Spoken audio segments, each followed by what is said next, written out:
একের পর এক ধর্ষণের ঘটনায় সারা দেশে তোলপাড় সৃষ্টি হয়েছে। জনমনে প্রশ্ন উঠেছে, কেন বাড়ছে ধর্ষণের মতো পৈশাচিক অপরাধের ঘটনা? এক্ষেত্রে দেশের আইনে শাস্তির বিধান কি অপরাধ বিবেচনায় কম? আর এই অপরাধের শাস্তির বিষয়টি পৃথিবীর অন্যান্য দেশে কেমন? এই সব তথ্যই আজ আপনাদের সামনে তুলে ধরব। বাংলাদেশে ধর্ষণের সর্বোচ্চ শাস্তি যাবজ্জীবন কারাদণ্ড। কোনো ব্যক্তি যদি ধর্ষণের অপরাধ করে তবে সেই ব্যক্তি যাবজ্জীবন কারাদণ্ডে অথবা ১০ বছর পর্যন্ত যে কোনো মেয়াদের সশ্রম বা বিনাশ্রম কারাদণ্ডে দণ্ডিত হবে এবং অর্থদণ্ডেও দণ্ডিত হবে। প্রতিবেশী দেশ ভারতে ২০১৩ সালে ধর্ষণের শাস্তি আগের চেয়ে কঠোর করা হয়েছে। দেশটিতে বিশেষ ক্ষেত্রে ধর্ষককে মৃত্যুদণ্ড দেওয়া হচ্ছে, তবে সচরাচর ৭ থেকে ১৪ বছরের কারাদণ্ড দেওয়া হয়। এশিয়ার বৃহৎ দেশ চীনে ধর্ষণের সর্বোচ্চ শাস্তি মৃত্যুদণ্ড, তবে কিছু কিছু ক্ষেত্রে পরিস্থিতির গুরুত্ব বিবেচনায় ধর্ষকের যৌনাঙ্গ কেটে দেওয়া হয়। এশিয়ার আরেক দেশ ইরানে সাধারণত ধর্ষককে জনসম্মুখে ফাঁসিতে ঝুলিয়ে অথবা গুলি করে মৃত্যুদণ্ড কার্যকর করা হয়।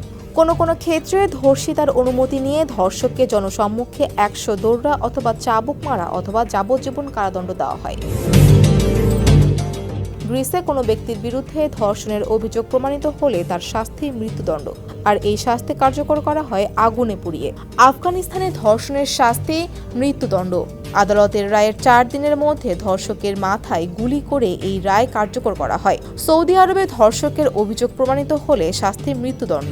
জনসম্মুখে ধর্ষকের শিরশ্ছেদ করে এই শাস্তি কার্যকর করা হয়।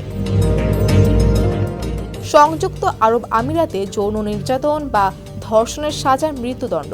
রায়ের ৭ দিনের মধ্যে ফাঁসিতে ঝুলিয়ে সাজা কার্যকর করা হয়। ফ্রান্সে ধর্ষণের শাস্তি কি তা ভিকটিমের ক্ষতি কতটা গুরুতর তার ওপর নির্ভর করে।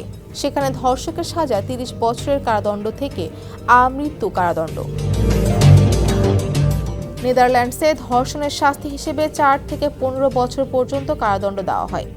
ওই দেশে যে কোনো ধরনের যৌন নিপীড়ন অনুমতি ছাড়া জোর করে চুম্বনও এ ধরনের অপরাধ হিসেবে গণ্য করে শাস্তি দেওয়া হয়।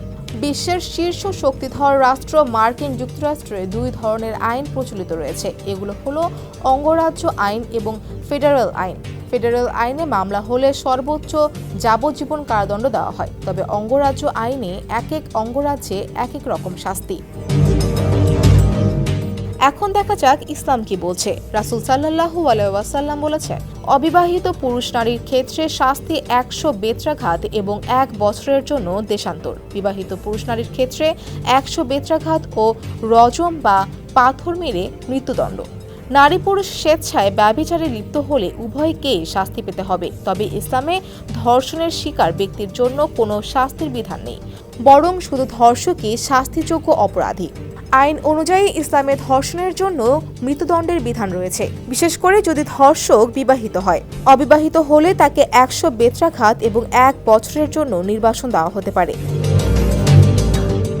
ডেস্ক রিপোর্ট, সমকাল। এগিয়ে চলুন জোরসে, আমার হচ্ছে লুঙ্গি, রপ্তানিতে শীর্ষে, বিশ্বমানের লুঙ্গি।